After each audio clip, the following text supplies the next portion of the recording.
我现在要讲一个很疯狂的观点。GTO 是可以被剥削的，听起来是不是有点离谱？我上次的视频里不是才说过 GTO 是无法被战胜的吗？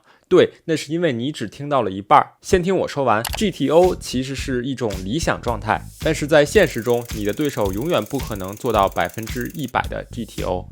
你现实中遇到的对手通常只有4种，第一种就是鱼类玩家，第二种呢是学习过 GTO 的人类玩家，第三种是边看 GTO 答案边打牌的人类玩家，第四种是实时辅助机器人，也就是你可能听说过的 RTA。 今天呢我们不谈捕鱼，所以我们先把鱼类玩家放到一边。今天我教你用7种方式来剥削这些对手。没错，这3种对手都是可以被剥削的。我们从左往右看，他们会越来越接近 GTO， 所以剥削他们的难度也是从左往右越来越难。让我们直奔主题。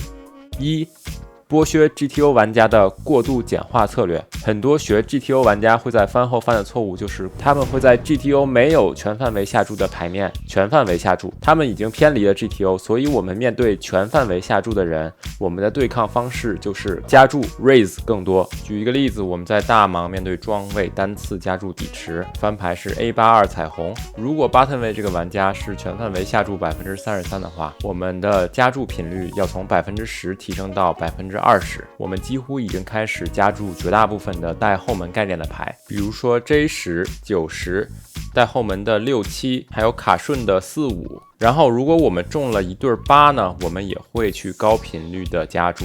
这样做的原因呢，是因为它全范围下注的范围会比有选择性下注的范围要弱一些，所以我们的过牌加注会让这其中很大一部分的牌没法继续游戏。那么对 GTO 掌握的更好的玩家呢，不会犯这样的错误，但是他们还会犯另外一个错误，就是下注尺寸的不平衡。举个例子，这些人会在翻牌把自己的尺寸分成2个或者更多的尺寸，但是他们潜意识里可能会更多的把强牌放进大尺寸，把弱牌放进小尺寸。而一个真正的 GTO 是怎么做的呢？真正的 GTO 是强牌和弱牌都要混合的很好，所以就导致 GTO 有的时候会用边缘牌下大注，用超强牌下小注。我们可以把它的思维方式简化成下面这个公式，就是 BS 等于 HS， Bet size equals hand strength， 中文呢就是下注尺寸是等于手牌强度的。厉害一点的玩家会把强牌藏进小 size， 但你知道最难的是把弱牌混进大 size 里去炸胡，这一步没做好的结果就是他大注的炸胡会不够。我们来看这一个例子，比如说我们在线下一个5刀10刀的 game， 我们在 hijack 位用 AQ 黑桃加注到25，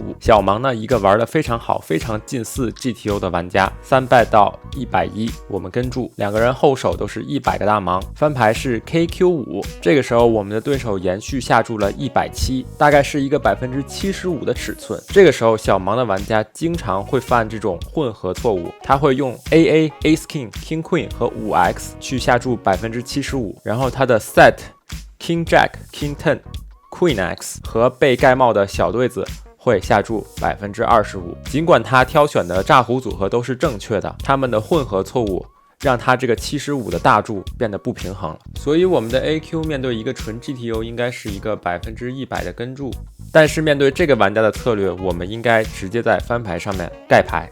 真正的 GTO 在这个位置会混合到什么程度呢？他会用口袋对7去下大注，让你的65变成 indifferent， 让你的99盖牌。他可以用口袋对10去下大注，让你用 A5 跟注，并且把你的 AQ 打成 indifferent， 然后如果转牌发出 J，它可以挑选这个10用来作为炸胡全下的组合。这个时候我们的对手虽然已经打得非常接近 GTO， 但仍然没有足够接近让它变成不可被剥削的策略。恭喜你，你已经学完了如何剥削会犯错的 GTO 对手。接下来你就会问我，这些人都是假的 GTO， 我遇上真的 GTO 选手怎么办？放心，今天视频的核心其实也是针对后面这2种选手的。在这里声明一下，道理是教给你了，实际操作的时候你要自己确认你面对对手的解读是不是准确的。如果他根本犯的就不是这些错误，你用这种方式去剥削他也不一定有效果。看到这儿，如果你觉得我做的视频还不错，麻烦你帮我点一个订阅，我会尽我最大的努力每周更新高质量的德州视频，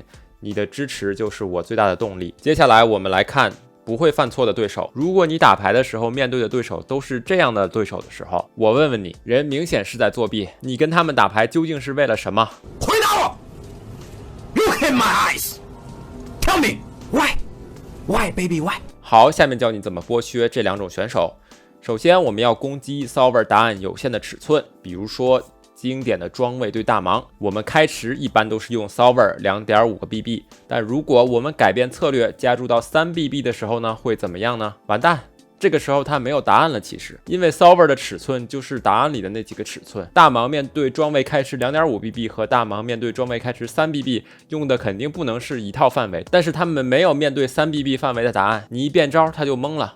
他怎么办？一，他找一个最接近的 Solver 策略套上来，那他用 2.5 的 GTO 答案去玩3 BB 的底池，那他就不是 GTO 了。不仅是 2.5 BB， 我们还可以用什么 2.6 BB、2.1 BB， 甚至5 BB、7 BB Open， 搞一个 GTO 从来没有算过答案的开池尺度。这些人要做什么呢？这些人要现场去求解，他要重新去跑他的那个解算器。这个时候牌早就已经打完了，就算他有最强的电脑，他用1秒钟的时间就能给你跑出来。你要知道 Solver 的策略树的建立必须要预先设定好下注尺寸。如果你现在开池 6.6 个 BB， 翻牌 C-bet， 你随便用一个尺寸 87%， 你看他有没有答案，你再转牌再给他换一个更奇怪的尺寸。学 GTO 的人根本没见过这样的策略，你把他带到了他从来没有学习过的 spot 里面，这个时候他就会犯错。这就是本质上来讲如何剥削 GTO， 就是把他们带到一个他们没有研究过的行动线上面。同理，我们发散思维，选 Solver 答案的时候还要关注一个什么？筹码深度，对吧？这就是老板为什么跟谁打牌都要把后手拉满。我直接跟你玩2000个 BB， 我问你，你有没有 Solver 答案？我合牌10倍超持 Gemini， 你去给我解吧。这些东西都已经超出了 Solver 的已知世界。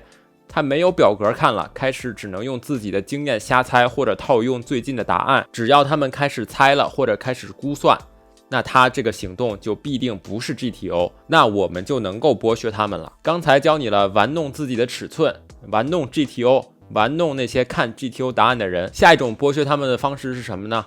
更狠一点，我们的逻辑也是建立在攻击 Solver 根本没有覆盖的行动线上。这个时候不得不承认，那些鱼类玩家做的要比很多职业都好，因为那些看起来很像鱼的操作，其实恰恰是攻击 GTO 最好的办法。第一种就是鱼都很喜欢用的行动线 Donk， 别人学 GTO 都是在有利位置前卫，大部分牌面上都会直接过牌给他，对吧？你 dunk 他，你看看他学没学过那个策略，他没学过，他就只能开始用自己的经验开始在那儿总结。我想问你在用 Solver 的时候，他之前有没有给过你提示，就是说你用的这个行动线很少在 GTO 里出现，所以他的答案可能不准确。我们要的就是这种效果。说完了 dunk， 第二种，你在3 bet or fold 的位置就是 call UTG open， 你再加1冷 call。GTO 根本就没有这个答案，对吧？反正 GTO Wizard 里面那个地方只有 raise 或者 fold， 你的范围他也不知道。中位可以冷 call， 小盲可不可以冷 call？ 没问题。由于这一点延伸出来呢，就是跟 GTO 去打多人池。多人池扑克到现在还没有一个 GTO 的解，这些东西复杂度太高了， GTO 根本跑不出来。你一旦让对手陷入这种对你有利的情况，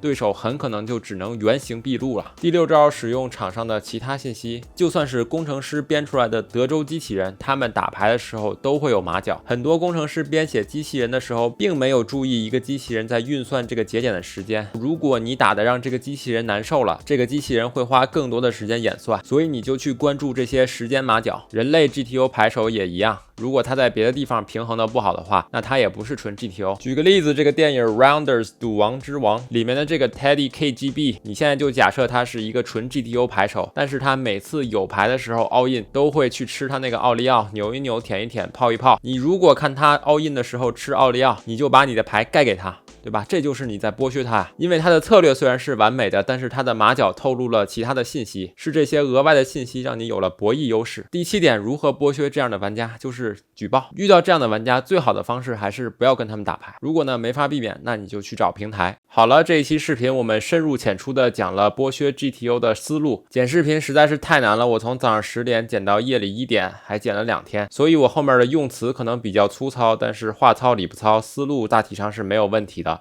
还请各位观众老爷多多包涵。感谢观看雷尼扑克，我是老雷，我们下期见。